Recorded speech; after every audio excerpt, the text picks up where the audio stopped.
Hi everyone and welcome back to my YouTube channel. Now, I'm going to react to Robert Lindsay Q&A with new College Nottingham students. Now, if you don't know who that is, he is a British actor. He appeared in My Family. Does anyone have the program before? I think we go. Is it GB Hayes, direct progress. I think is it Nightingales, the 142 series. So this reaction video will split into two parts. So yeah, the link will be in the box below if you want to check out the video, and let's get reacting. To February 2016, so after 3 years ago. Wow. Blimey. Back. Right. I was here, I am Robert here in 1966. I didn't have this. Wow.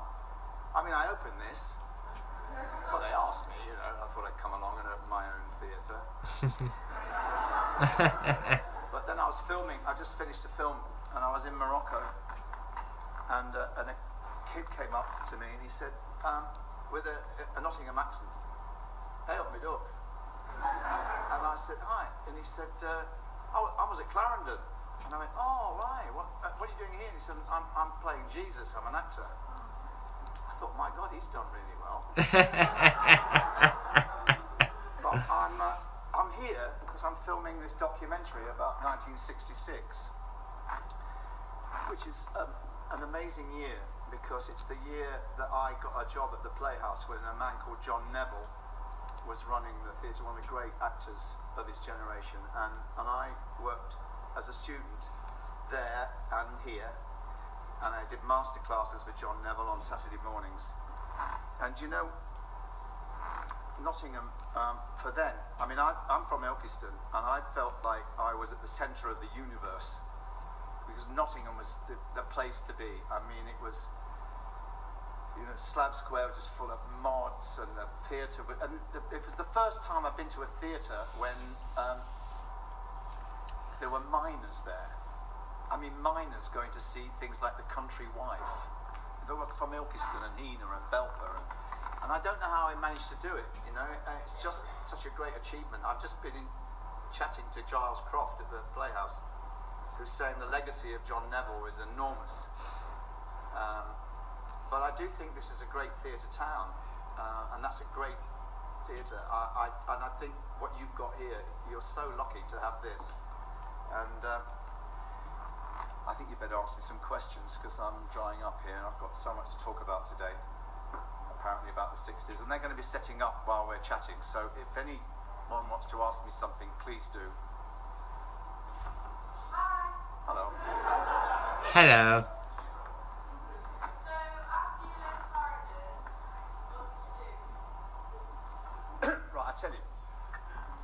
The thing was, when we came here, because I was at Gladstone Boys, which was a secondary mod, and I failed my 11+, and I remember saying to my careers master, who was also my PE teacher, my maths teacher, and I said, "What do you want to be, Stephen?" My real name's Stephen. "What are you going to be?" And I said, "I want to be an actor, sir." And he said, "What? What do they do?" I said, "They act, sir." He went, "All right." He said, "Have you considered a career in hairdressing?" And that's exactly what people thought about people who wanted to perform. Just thought it was all a bit sinister and you were a bit weird. And I lied, I'm afraid, when I came here. I said I was going to do 2 A-levels and I was going to Rose Bruford to teach. And everyone on my course were under the same premise that they were going into teaching. But there was a group of us.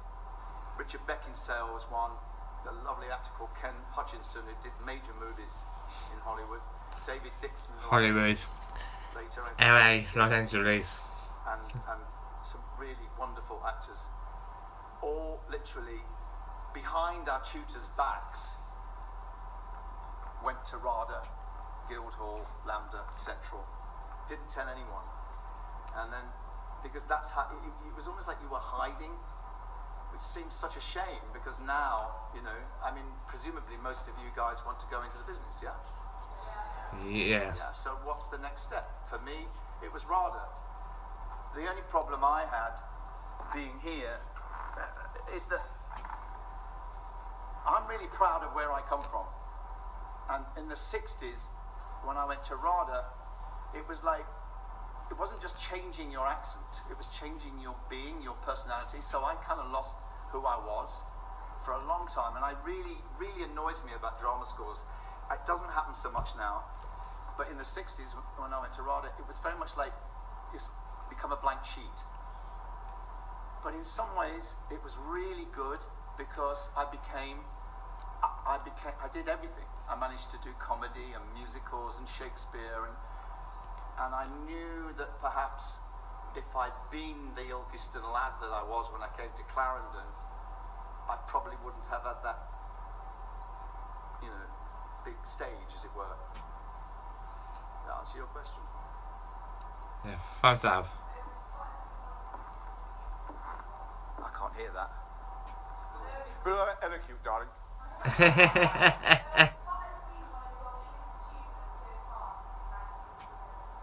Well, I think that's it. I think my, if I have an achievement, is that I'm still working. Yeah. And I, you know, I You're mean, still working. my daughter's just left You Arts Ed in Chisholm. like appear in like TV series. I've got 2 You appear sons on who- theatre. One of them might be running Maybe for films. in a few years' time, but that's another point. But you know, I really try to explain to them what it's like to get a job.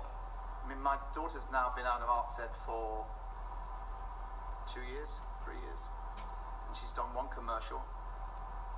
I think it's, she did a thing called the Misfits for Channel 4. But she can't get theatre. And this is what's really pissing her off, is that agents now in our profession are so into making money, and I don't mean that in a bad way. I mean that they need to make a living, and we all need to make a living. And so theatre doesn't. A lot of the young agents now are not theatre orientated, and I think that's got to change. But I told her, I said to Sid, my daughter, I said, look, don't wait for the business. You know, create the business yourself. So she started writing. She's writing her own material, and I think because a lot of people just leave here, they go to drama school, and then they just wait, and then the creativity dies. You've got to play music. You've got to get out there. You've got to do something. You've got to make yourself something to do. You know. So my achievement is I'm still working. I'm really thrilled. But I think that RADA and Clarendon gave me the opportunity to change me and become other people. Anything else?